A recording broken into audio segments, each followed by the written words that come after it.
The Cosmic Bible. God's Word for today and beyond. Truths you might not have heard before. Truths that might be considered as fringe, controversial, blurry, or just unbelievable. This is the Unfiltered Biblical Text.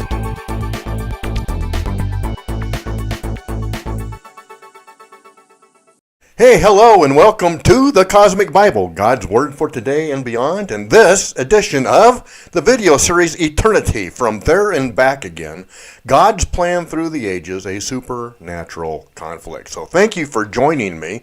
We're going to continue our study here, and I wanted us to, once again, just take a look at a couple of things here, and this is, of course, the graphic that shows our journey from creation, and before creation, from eternity, and then where it ends in eternity when God the Son hands over the perfect kingdom to God the Father, and then everything else in between. And we're moving into this area here. Let me get to it. And we are looking at this particular space here called the mystery. The mystery. It's actually the age of the mystery of God's grace. And we're going to talk about that today.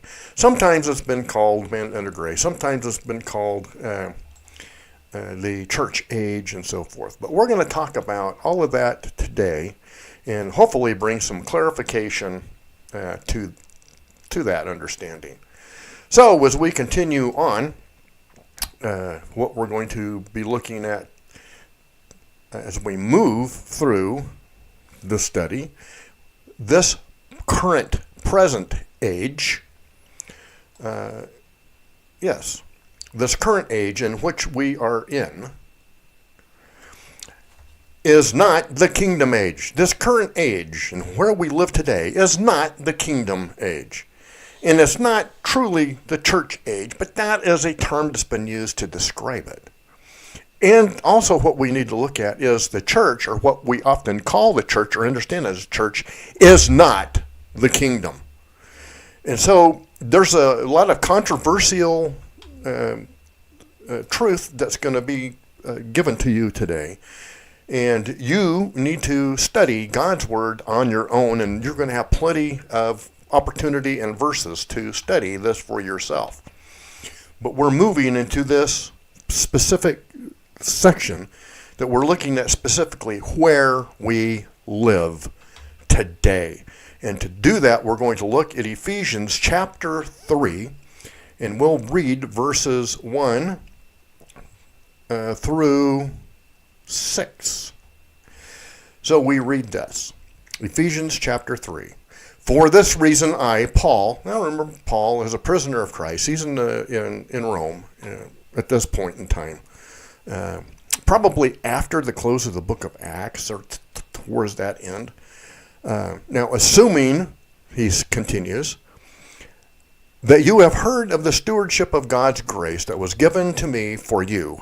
There it is. The stewardship of God's grace that was given to me for you, how the mystery was made known to me by revelation. So we have here, it was a mystery. And it's a mystery of the stewardship of God's grace. This is the biblical text that gives a title for where we are, this particular age in which we live. And that it was a mystery and it was not made known earlier. Watch this, verse 4. When you read this, you can perceive my insight into the mystery of Christ, which was not made known to the sons of men in other generations, as it has now been revealed to his holy apostles and prophets by the Spirit. This mystery is that the Gentiles are fellow heirs, members of the same body, and partakers of the promise in Christ Jesus through the gospel. So properly, this age in which we live, titled in the biblical text, is the stewardship of God's grace, or the mystery of God's grace. And it is defined as a mystery. And that is that the Gentiles all who were not Jew, correct? Everybody else is a Gentile. And specifically, those that are not descendants of Judah. But this mystery is that the Gentiles are fellow heirs, are members of the same body, and partakers of the promise in Christ Jesus through the good news. This age of the stewardship of God's grace was a mystery which was not made known to other generations preceding when it was revealed to Paul and recorded in this letter to the Ephesians just several years before the destruction of Jerusalem and the temple by the Romans in 70 A.D. Ephesians is called a prison epistle because it's written by the Apostle Paul while he was in prison in Rome, and therefore written at the end or after the end of the book of Acts. So that's all very important for us to clearly understand what is recorded about what time frames in the biblical text and what was being written to who at specific times. And now I will make a bold statement that many will find offensive.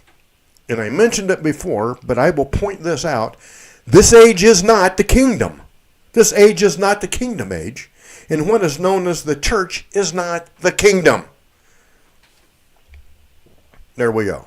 We're going to look at Ephesians now, chapter 5, verse 5. It says, "For you may be sure of this, that everyone who is sexually immoral or impure or who is covetous, that is, an idolater, has no inheritance in the kingdom of Christ and God." Now, this is the only time in the epistle to Ephesians that the word kingdom is referred to, and it is about an inheritance that is still future. Not present, but future. And any of the promises, any of the atmospheres that are associated with the kingdom are not for this age. They're not of this age in which we live now. And what was experienced in the Bible book of Acts and was recorded as these historical occurrences of what the Lord was doing at that time was for the offering of the kingdom and not for what is called the church. It's not this age. And we'll look at that a little bit closer as well. So the signs and the gifts that were experienced by those in the book of Acts were for their time and for the offering of the kingdom to them, but it was rejected. And their Messiah was rejected. And we previously looked at this, the prophecy in the book of Daniel, found in chapter 9, where it says the Messiah would be cut off, that is rejected, and then Jerusalem and the temple would be destroyed. And that is exactly what happened in 70 AD by the Romans. But this current age in which we live is not the age that the book of Acts records. It is not the future prophecy of the kingdom. It is a mystery, in much part a mystery that was made known after the rejection by Israel of their Messiah and kingdom. So we are not living also, this is important, we are not living under the new covenant. Now, I know there is confusion because you opened up your Bible and it says Old Testament and New Testament, and sometimes people confuse Testament and covenant, and that's not what's taking, that's not really the reality. What the reality is it's the new covenant is going to be made by the Lord. It's not a book, and it's not the Bible. And there's nothing spiritual about the title of the New Testament. It's just a word that shows when those books were canonized and then later brought together. Right? That wasn't originally given that title when they brought the letters and the writings together. It was given later when they put it with the other writings. And then they said these older writings are the Old Witness or Testament. And these newer writings are the new witness or testament of Yahweh Elohim, the Lord God. So, we're not living under the new covenant, and we are not living in the kingdom. Listen, if this was the kingdom, and we are living in the kingdom, then the king is very weak, and he is a very poor king, because evil is triumphing, and sin is abounding. And that is not what the biblical text teaches the kingdom is like. And the new covenant is not made with Gentiles. It has not been made yet either. It's still future. If you believe the biblical text, you will see that the new covenant is not made with Gentiles, and it is still yet future. If you don't believe the biblical text, then you can say anything and believe anything that you want. And that's where we are in Christendom today. So many people are teaching and preaching so many things that are made up. They're not based on the true biblical text in the context of what the biblical text is saying. It's made up, and it's not what the biblical text is saying. The new covenant is made with the house of Israel and with the house of Judah. And it takes place in the last day, at the end of times. We read this. Oh, that's Zechariah. I don't want to go there yet. We read this in Jeremiah. There it is, Jeremiah 31 through 34. Behold, the days are coming, declares the Lord, when I will make a new covenant with the house of Israel and the house of Judah. Not like the covenant I made with their fathers on the day when I took them by the hand to bring them out of the land of Egypt. My covenant that they broke, though I was their husband, declares the Lord. For this is the covenant that I will make with the house of Israel after those days. And those days is referring to what has preceded in the book of Jeremiah, which is looking at the end times, after the second coming of the Lord. I will put my law within them, and I will write it on their hearts, and I will be their God, and they shall be my people. And no longer shall each one teach his neighbor and each his brother, saying, Know the Lord, for they shall all know me, from the least of them to the greatest, declares the Lord. For I will forgive their iniquity, and I will remember their sin no more. And I think we can all agree that that is not what we're experiencing today. Everyone doesn't know the Lord, from the least to the greatest. They don't know him. They don't know his word. They don't know him, and they don't follow him, because this is not where we are living. We are not living under the new covenant. And as we read in Zechariah, now I can turn there, the king does not rule in the kingdom until after the second coming, until the king returns, the Messiah, who is Yeshua, Jesus Christ. Zechariah 14, we read this, beginning with verse 1. Behold, a day is coming for the Lord, Yahweh, when the spoil taken from you will be divided in your midst. For I will gather all the nations against Jerusalem to battle, and the city shall be taken, and the houses plundered, and the women raped. Half the city shall go out into exile, but the rest of the people shall not be cut off from the city. That has not happened yet. This is still future, and will happen during the tribulation, what we call the Great Tribulation. Then the Lord will go out and fight against those nations, when he fights on a day of battle. On that day, his feet shall stand on the Mount of Olives that lies before Jerusalem and on the east, and the Mount of Olives shall be split in two from east to west by a very wide valley, so that half of the mountain shall move northward and the other half southward. And we can all agree that has not happened yet. It is still future for us today. Right? It's still future. This is looking at the end times. And this is looking at the end of the tribulation, and then the beginning of what is called the millennial kingdom, or the kingdom the millennial reign of Christ. Now, verse 5. And you shall flee to the valley of my mountains, for the valleys of the mountains shall reach to Azel, and you shall flee as you fled in an earthquake during Uzziah, king of Judah. Then the Lord my God will come, and all the holy ones with him.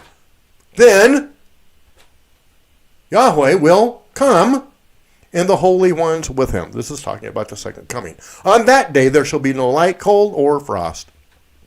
And there shall be a unique day which is known to the Lord. Neither day nor night, but at evening time there shall be light on that day. This is talking about the end times, right? This is the millennial kingdom. On that day living water shall flow out from Jerusalem, half of them to the eastern sea and half of them to the western sea. It shall continue in summer and in winter. And the Lord will be king over all the earth. On that day the Lord will be one, and his name one. I submit to you, based on the biblical text, that this is exactly what Yeshua, Jesus Christ, was telling the apostles on the day of his ascension into the heavens. And we have this in Acts 1, 6 through 11. So when they had come together, they asked him, Lord, is it at this time you will restore the kingdom to Israel? That's on their mind, the kingdom. And he said to them, it is not for you to know the times or the seasons that the Father has fixed by his own authority, but you will receive power when the Holy Spirit has come upon you, and you will be my witnesses in Jerusalem and Judea, Samaria, and to the end of the earth. And when he had said these things, as they were looking on, he was lifted up, and a cloud took him out of their sight. And while they were gazing into heaven as he went, behold, two men stood by them in white robes, and said, Men of Galilee, why are you looking into heaven?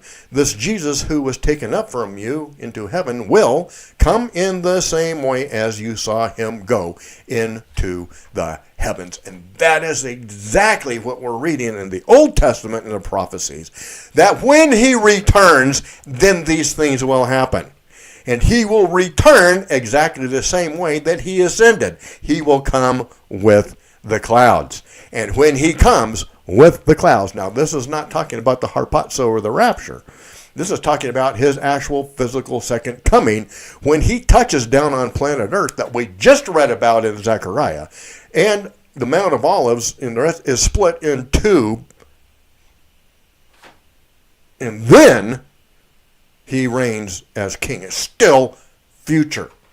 He will come in the same way when he comes as king, and the kingdom is established here on earth, and not until then.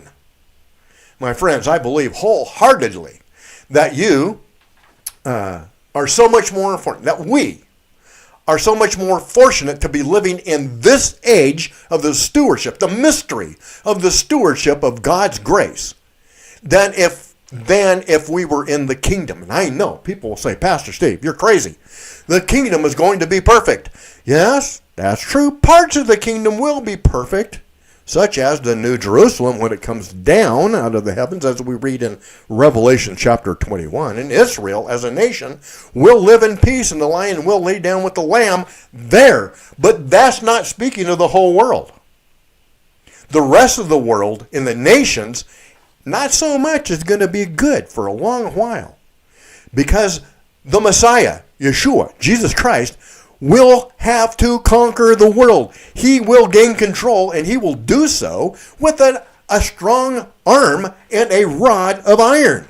He will gain control over and have dominion over the world and the nations, but it will not be completed until 1,000 years. That's what a lot of people miss. Is it's not perfection for 1,000 years. It takes 1,000 years for perfection to come, because there is rebellion against what the Messiah, the anointed one of the Lord, is doing. Yeshua himself. There's rebellion against the Lord during the millennial kingdom, and Yeshua will have to reign with that hard hand and a rod of iron. Look at Psalms chapter 2. Here we go. Psalms chapter 2, this is speaking of the reign of the Lord's anointed during this kingdom. says, why do the nations rage and the peoples plot in vain? The kings of the earth set themselves and the rulers take counsel together against the Lord and against his anointed, saying, let us burst their bonds apart and cast away their cords from us. He who sits in the heavens laughs, and the Lord holds them in derision. Then he will speak to them in his wrath and terrify them in his fury, saying, as for me, I have set my king on Zion, in Jerusalem, my holy hill. I will tell of the decree. The Lord said to me, you are my son. Today I have begotten you. Ask of me, and I will make the nations your heritage, and the ends of the earth shall be your possession. You shall break them with a rod of iron, and dash them in pieces like a potter's vessel. Now therefore, O kings, be wise, be warned, O rulers of the earth. Serve the Lord with fear, and rejoice with trembling. Kiss the Son, lest he be angry, and you perish in the way, for his wrath is quickly kindled. Blessed are all who take refuge in him. Friends, this actually is the world we're living in today, where the nations are in direct rebellion against the Lord, against his anointed, and against his word. But there is not quick justice and punishment yet, because we are not living in the kingdom age. We are living in the age, the mystery, the stewardship of God's grace. God's grace. We go back and we look in Zechariah. Oh my goodness. The Psalms 2, I thought I had Zechariah on there as well. Let's see. No? Okay. Well, I can roll back. Oh no, it doesn't matter. So this is Zechariah chapter 14, verses 4 through 12. It says, on that day his feet shall stand on the Mount of Olives that lies before Jerusalem on the east, and the Mount of Olives shall be split in two from east to west by a very wide valley, so that one half of the mount shall move northward and the other half southward. And you shall flee to the valley of my mountains, for the valley of the mountains shall reach to Azal. And you shall flee as you fled from the earthquake in the days of Uzziah king of Judah. Then the Lord my God will come, and with all his holy ones with him. On that day there shall be no light, cold, or frost, and there shall be a unique day, which is known to the Lord. Neither day nor night, but in the evening time there shall be light. On that day, living water shall flow out from Jerusalem, half of them to the east sea, and half of them to the western sea. It shall continue in summer as in winter, and the Lord will be king over all the earth. On that day, the Lord will be one, and his name one. This is speaking of the millennial kingdom at that time. Now listen, during that time, during the millennial reign of Christ on earth, the whole land shall be turned into a plain from Geba to Rimmon south of Jerusalem. But Jerusalem shall remain aloft on its site from the gate of Benjamin to the place of the former gate, to the corner gate, and from the tower of Hanel to the king's winepresses. And it shall be inhabited, for there shall never again be a decree of utter destruction. Jerusalem shall dwell in security.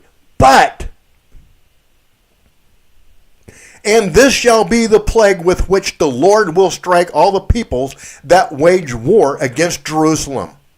When? During the millennial kingdom. During the kingdom age.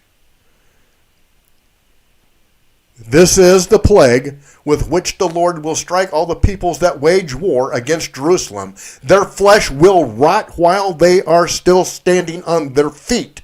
Their eyes will rot in their sockets, and their tongues will rot in their mouths. Wow.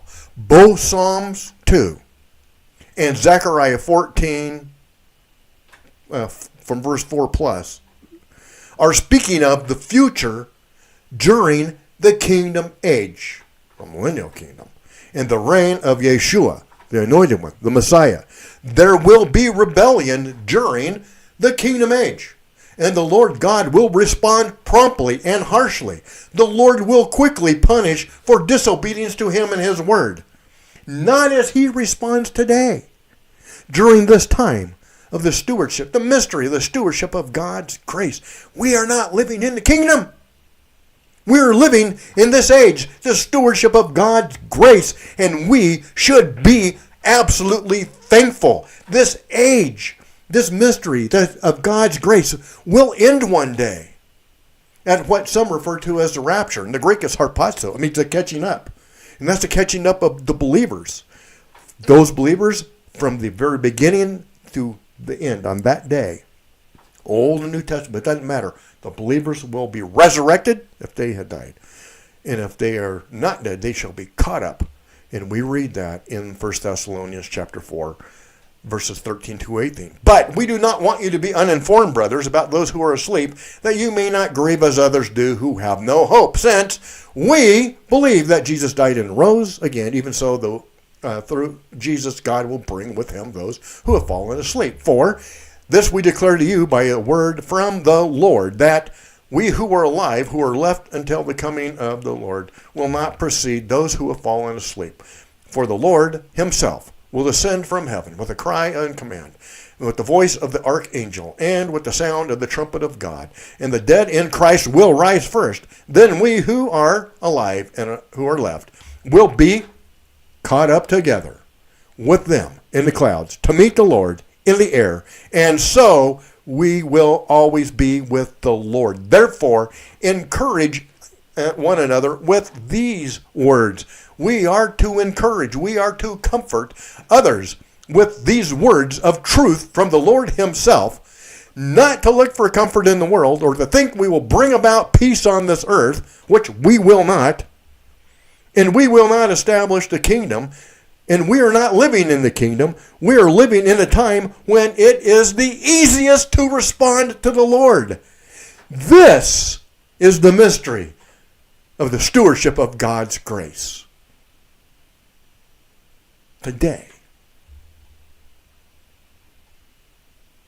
Galatians chapter 3, verses 25 through 25. But now that faith has come, we are no longer under a guardian, that is the law. For in Christ Jesus, you were all sons of God through faith. For as many of you were immersed into Christ have put on Christ.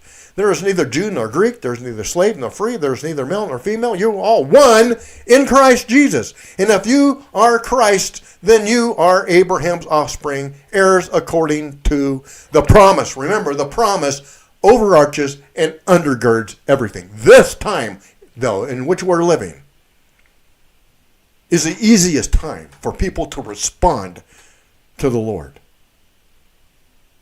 The stewardship, the mystery of the stewardship of God's grace. I want to show you just a couple of other things here. See, oh, there it was. I just had it out of alignment.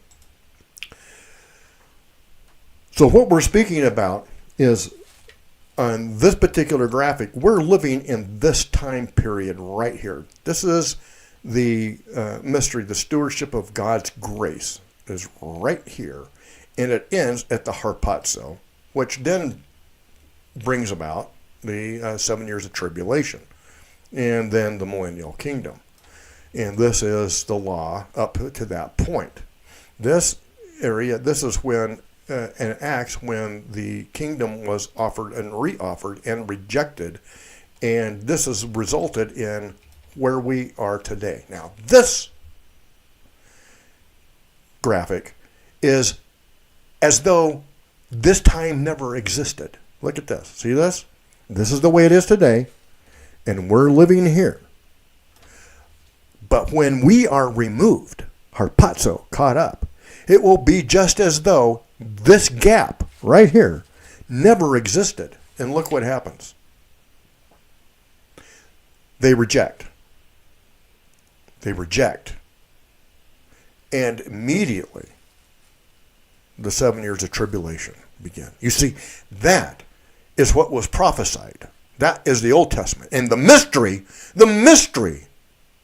of the stewardship of God's grace is that the tribulation, the 7 years of great tribulation that has been prophesied, has been moved down later.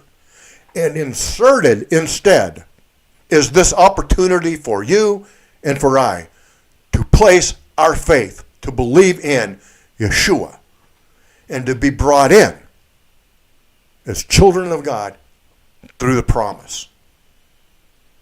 One day, this opportunity will end. And this stewardship of God's grace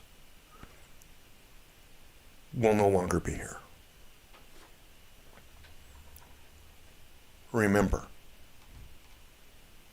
today is a day to follow the Lord. Be thankful that you live today. Regardless of what you see going on, how evil things get, there is a day when no one will get away with anything. But that's not where we are yet. Be content with where you are. And be content with what the Lord is giving you today. And respond. Respond to Him. Now, next week we will look at some other things from the biblical text that tell us about certain events that will take place during and near the end of this age in which we live. But until then, what I want you to remember is this. Know the truth, stand on the truth, and speak the truth. God bless you.